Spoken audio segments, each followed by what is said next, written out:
शतरंज और जिंदगी के खेल इतना आसान ना होला नागेश। डाल दा चील कौन कहिया बियाह बोल करबा कब गवनवा होई हो समरिया समरिया हमके बता दा तना कहिया मिलनवा होई हो।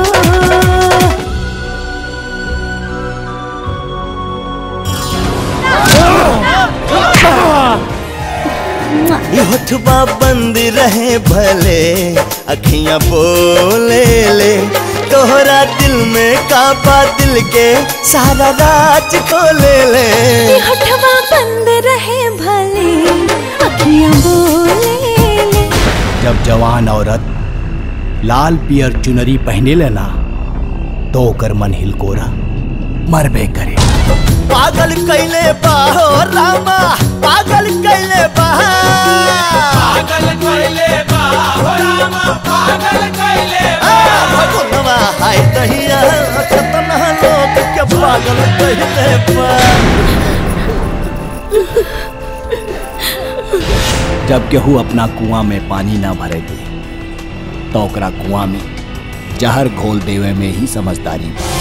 छूला बदन छूला छूला बदन छूला मौसम बहुत सुहाना दिल बैल दीवाना छतियों से हमके लगाला बहिया में आके तू झूला।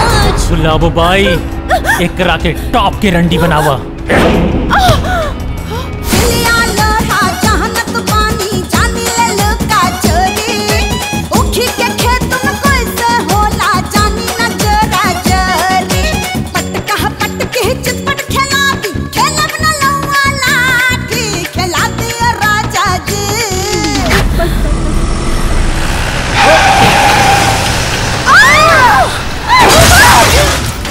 जब नदी के धारा अपन प्रलय रूप लेला ना तो ओकरा खातिर रउआ नियन आडंबर वाले शंभुनाथ के ना साक्षात शिव के जरूरत पड़ेगा।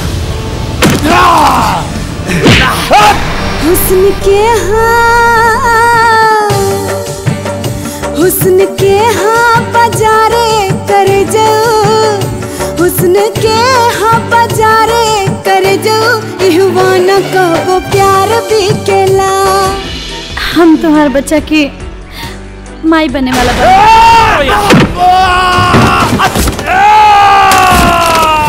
जिंदगी के बड़ा हमरा तो पहला प्यार हो नजरी के सोझा रहा करे दीदार हो। अब तुम फसल के साथ खेत पर भी कब्जा करे खातिर मजबूर बानी। हमार कितना इज्जत बा घर में कि हम केहू के इज्जत कैल करी और ये टाइम होके ना तब प्रवचन देवे सबका आवे।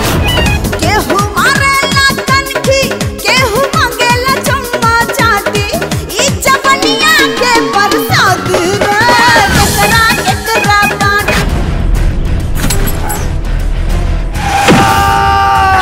हम कोनो घर के नौकरानी ना हई। प्लीज भैया हमरा बेजाने के रह गए। झूठ बरिश्ता झूठ बनाता झूठे दुनियादारी बा ये दुनिया खुद गर्ज बा साथी मतलब के सब यारी बा।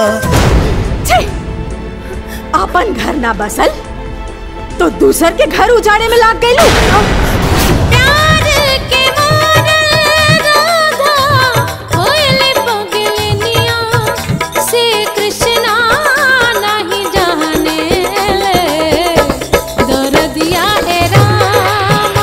हम अपना दुश्मन के रास्ता में बारूद बिछा के स्वागत करेला।